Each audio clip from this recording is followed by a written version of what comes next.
म्हणजे उद्धव बाळासाहेब ठाकरे, आणि ते पण आपल्या सर्वांसाठी, सर्वसामान्यांसाठी। आज सगळेजण आपला आवाज दाबून बसलेले आहेत। ईडी शिडी पैसे या सगळ्या गोंधळामध्ये आपला आपला देश, शेख आपली आपली देश चाललेली आहे। पण एकमेव माणूस आहे की जो या महाराष्ट्रामध्ये हे जुलमी सरकार नाही चालणार, माझ्या शेतकऱ्यावर अन्याय नाही होऊ देणार, माझ्या या कुटुंबावर नाही अन्याय होऊ देणार म्हणून अहोरात्र झटत आहे। त्यामध्ये आपले संजय राऊत साहेब सुद्धा साहेबाच्या हाताला हात धरून पूर्ण महाराष्ट्रभर आपला पिंजून काढत आहेत। बांधवांनो, आपल्याला काही फार मी आपला वेळ घेणार नाही, पण आपल्याला सांगू इच्छितो की उद्धव साहेब हे बाळासाहेब ठाकरे यांचे चिरंजीव आहेत, ज्यांनी या महाराष्ट्रामध्ये हिंदू हृदय सम्राट ही पदवी मिळवलेली आहे।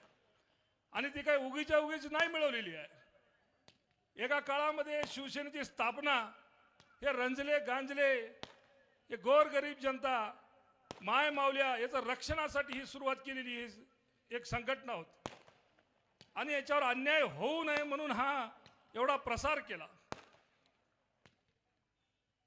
आणि त्याचाच वारसा आज हे पुढे घेऊन जात आहे। बांधवांनो, जर पाहायला गेलं तर ज्या ज्या लोकांची लायकी होती का, जे बाळासाहेबांनी मोठे माणसं केले, थोडा आपल्या समोरचे माणसं आहेत, काही लई लांबची गोष्ट नाही आहे। एक 20 वर्षाखाली 25 वर्षाखाली हे जे काही मातब्बर मंडळी आज आपल्या उद्धव साहेबाला बैमान होऊन इकडे तिकडे गेलेली आहे, हे कोण होते अगोदर जरा विचार करून बघा। याची ऐपत काय होती, याची लायकी काय होती, आणि बाळासाहेबाच्या आशीर्वादाने, उद्धव साहेबाच्या आशीर्वादाने हे इतके मोठे गडगंज लोक झाले, आणि आज तेच गुरगुर करतात। कमाल आहे, तेच लोक आज उलटून बोलतायत। हे कुठंतरी थांबलं पाहिजे आणि थांबवलं पाहिजे। ते आपण, आम्ही, तुम्ही सर्वजण मिळून करायचं काम आहे। उद्धव साहेब हे पूर्ण महाराष्ट्रावर पिंजून काढत आहेत, पण आपण सुद्धा या अशा माणसाची मनोवृत्ती तिथल्या तिथं दाबली पाहिजे। आज या हिंगोलीमध्ये, आपल्या कळमनुरीमध्ये काय नंगानाच चालला आपण सगळेजण पाहत आहोत। अशा माणसाला जर आपण पुढं नेलं तर माझं म्हणणं, आपलं तर कसं आहे धकल, पण येणारी पिढी, आपलेच जे लेकरबाळ असतील त्याच्यासाठी फार अवघड होऊन बसले।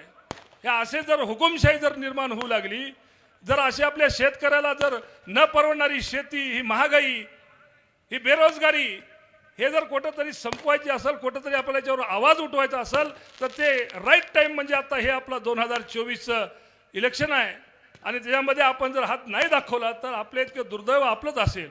बांधवांनो, आपल्यासाठी आपला हे माणूस इतका झटत आहे, रात्राचा दिवस करत आहे, त्याची तब्येत जरी ठीक नसली तरी एक एक विधानसभा पिंजून काढत आहेत, ते तुमच्या आमच्यासाठी चाललंय। त्यामुळे आपण सर्वांनी आपल्या कुटुंब प्रमुखाची साथ द्यावी अशी आपल्याला सगळ्याला हात जोडून कळकळीची विनंती करतो।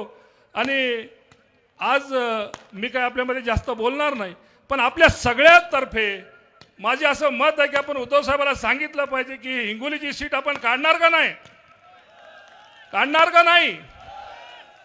साहेब, आमच्याकडं इच्छुक असाल आम्ही दोघं तिघं जण, पण तुम्ही जे कोणी उमेदवार देशाल त्याला आम्ही भरपूर मताने इथून निवडून आणू, एवढं आपल्याला मी आश्वासन देतो।